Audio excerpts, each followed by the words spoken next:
กร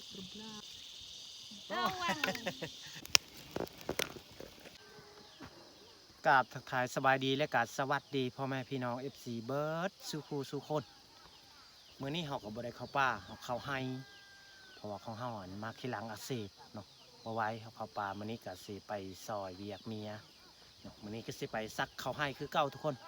มื้อนี้ก็จะเป็นมื้อสุดท้ายแต่ทุกคนไปเบิ่งไปชมนํกัน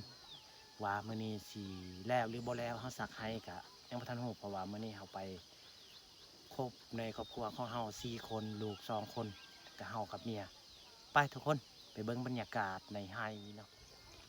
คนหมู่บ้านก็เข้ากำลังไปไร่นี่แหละในบรรยากาศตอนเช้าๆทุกคนเลยเมฆหมอกยังอยู่มันภูอยู่ทุกคนสวัสดีซีทุกคนนี่ลูกสาวไปลูกไปย่างกันเถิง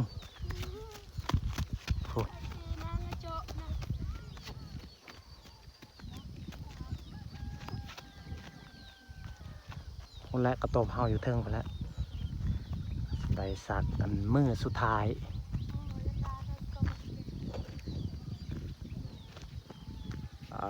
ต่อ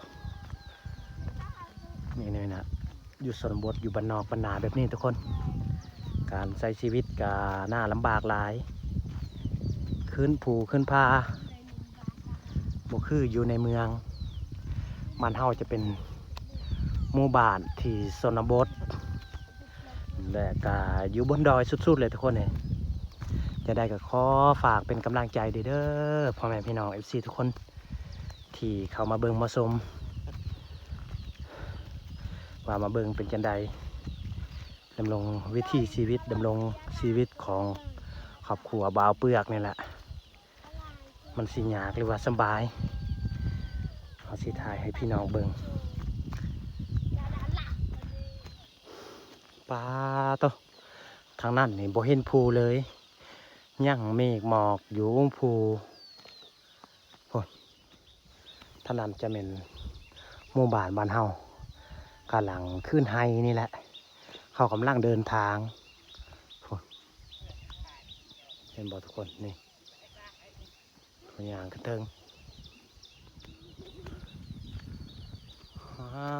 โตขึ้นเขาหรือว่าปีนเขาทุกคน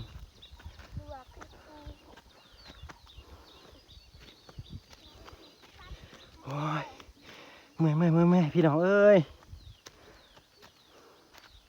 เมื่อยหลาย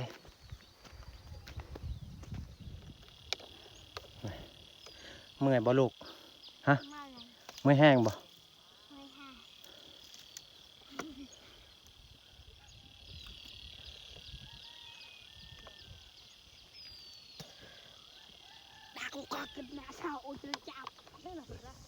แนวพันห่อปนน้ำยาเรียบร้อยนี่เขียมซักอุปกรณ์ซักก็คือนี่แหละแบกตัวนี้คือเก่าทุกคนเลยนะ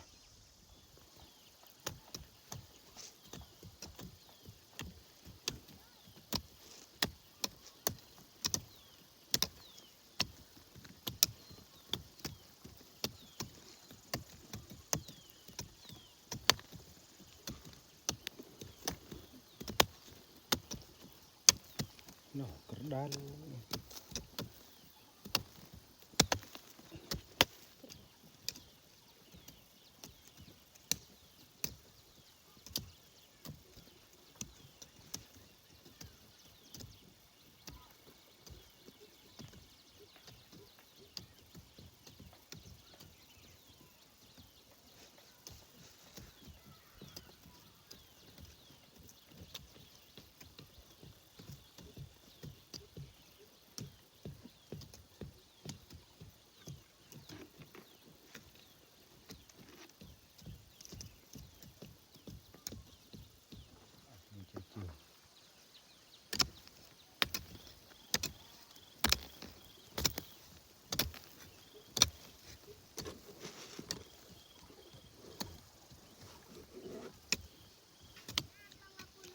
อะไรก็ขายอยู่ใหญ่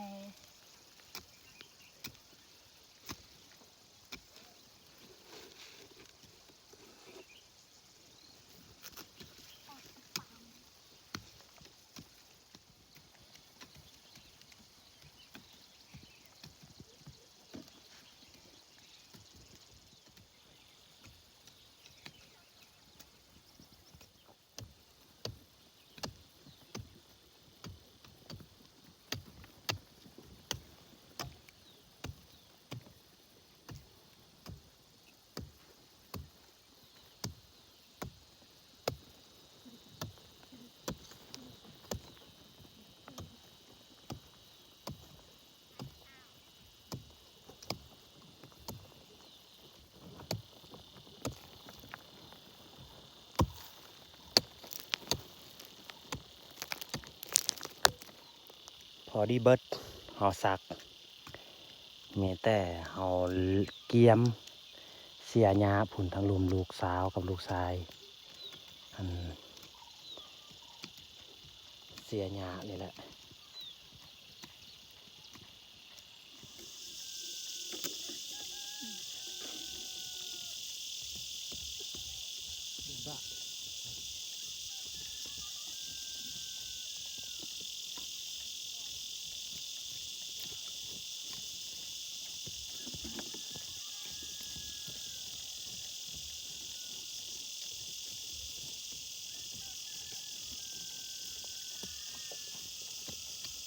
หญ้าน้อยๆนี่หกขนาดเลย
ใกล้จะแล้วแหละทุกคน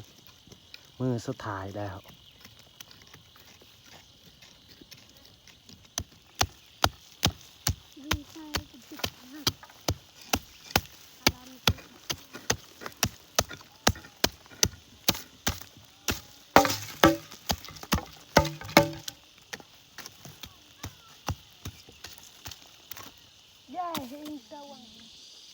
Jauh buk berbelam. Pembesar di pengjawang. Jawang. Tahawang bonca. Jauh sobrang cerah ถือว่า tangkap. สำเร็จทุกคน Man เดี๋ยวว่า join ให้ kenang เข้า lagi ต้ jangan อง nih. ปลูกให้มันโปง Kado. นี่พวกเราก็คือแบบนี้มือสุดท้ายเขาสักเข้า Tahawang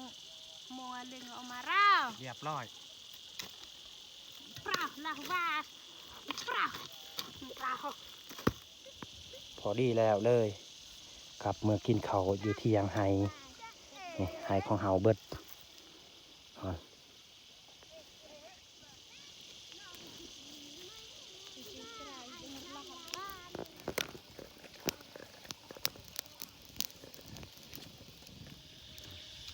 มาพี่น้องมากินข้าวน้ำกันกินข้าวเที่ยงหลังจากกินข้าวแล้วก็สิกลับบ้านเพราะว่าแล้วแหละเฮาสักไฮคนอาหารการกินกับบ่มีอย่างหลายมีแต่นังอันเดียวนี่แหละนังควายทุกคนมาเข้าป่าเข้าดงกับบ่ค่อยได้ช่วงนี้ทุกคนเอ้ยบ่มีอาหารกินแล้วดูแรงนี่หาคงกินยาก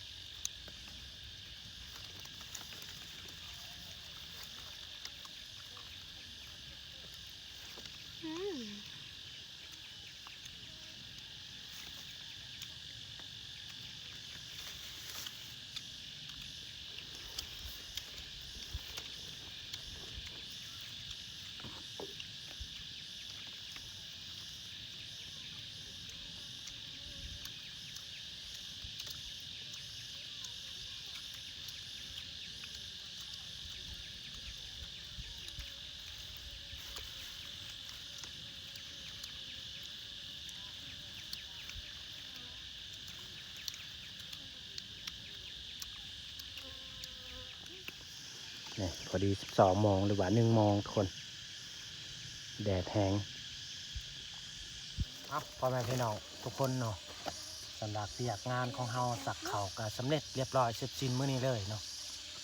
มื้อนี้ก็สิได้กลับบ้านกินข้าวแล้วแล้วก็สิเมื่อบ้านเลยทุกคนเอาสำหรับคลิปนี้ก็สิจบลงอยู่นี่เลยเนาะ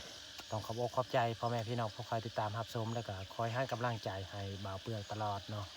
แล้วก็ขอให้อยู่ดีมีแห้งให้สุขภาพแข็งแรงเด้อพ่อแม่พี่น้องความเจ็บจะได้ความไข้จะมีให้ฝันกับเห็นได้เงินหมื่นตื่นกลางคืนได้เงินแสนเงินล้านเนาะขอขอบใจ